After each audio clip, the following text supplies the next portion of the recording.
All right, let's get this piece out of the way. Like I said, it's 6-inch total height, so I got to add an inch, so it's going to be 8 inches this way, and then we're going to have a rough piece of 24 inches. So,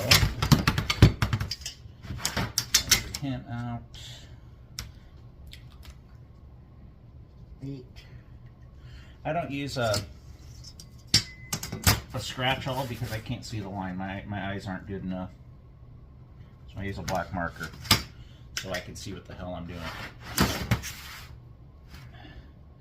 Straight edge here, your ruler.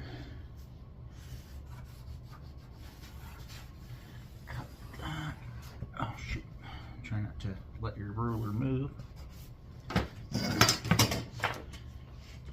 Snip.